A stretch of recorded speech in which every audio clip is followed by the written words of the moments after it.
ഇന്നത്തെ നമ്മുടെ ഗാരേജിൽ വന്ന ഒരു KLX 230 പറ്റിയാണ് പറയുന്നത്. KLX 230 ഒരു one of the best off road bike നമുക്കിപ്പോൾ അവൈലബിൾ ആയിട്ടുള്ള ഒരു അഫോർഡബിൾ ഓഫ് റോഡ് ബൈക്കാണ് കേട്ടോ. അപ്പോൾ ഞാനൊക്കെ നേരത്തെ ഇമ്പൾസൊക്കെ യൂസ് ചെയ്തിട്ട് കാശ്മീർ കന്യാകുമാരിയൊക്കെ ചെയ്ത സമയത്ത് നമ്മൾ ഒരുപാട് ആഗ്രഹിച്ചിരുന്നു ഇതേപോലത്തെ ഒരു ബൈക്ക്, ഒരു ഫ്യൂൽ ഇഞ്ചക്ഷനൊക്കെ ആയിട്ട് നല്ലൊരു വണ്ടി ഉണ്ടായിരുന്നെങ്കിലോ ഒന്നും. അപ്പോൾ അതെല്ലാം നീട്ടി അത്യാവശ്യം ഒരു 233cc എയർ കൂൾഡ് എഞ്ചിനൊക്കെ ആയിട്ട് ഒരു 6 സ്പീഡ് ഗിയർ ബോക്സ് മതി. അടിപൊളി ഒരു കോമ്പിനേഷനാണ് കേട്ടോ. അതിൽ എന്താ പറയുക, നമുക്ക് ഓഫ് റോഡ് ട്രയൽസിനൊക്കെ ബെസ്റ്റാണ്. എഴുന്നേറ്റ് നിന്നൊക്കെ ഓടിക്കാൻ അടിപൊളി എന്ന് വെച്ചാൽ അടിപൊളി. അതുകൊണ്ട് തന്നെ ഇതിന് നമുക്കൊരു ബിഗിനേഴ്സിന് ഒരു പറ്റിയൊരു ബൈക്ക് തന്നെയാണ് ഓഫ് റോഡിങ്ങിൽ.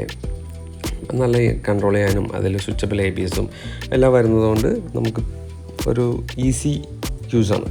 അപ്പോൾ ഇതിൽ വന്നേക്കുന്നത് കവാസാക്കിയുടെ തന്നെ യൂണിട്രോക്കിൻ്റെ മോണോ സസ്പെൻഷൻ എന്ന റിയൽ വന്നേക്കുന്നത്. പിന്നെ ഫ്രണ്ട് 21 ഇഞ്ചും റിയർ 18 ഇഞ്ചും സ്പോക്സ് വീൽസാണ്. അപ്പോൾ അതുകൊണ്ട് തന്നെ ഡാമേജിനൊക്കെയുള്ള ചാൻസ് കുറവാണ്. It's one of the best option.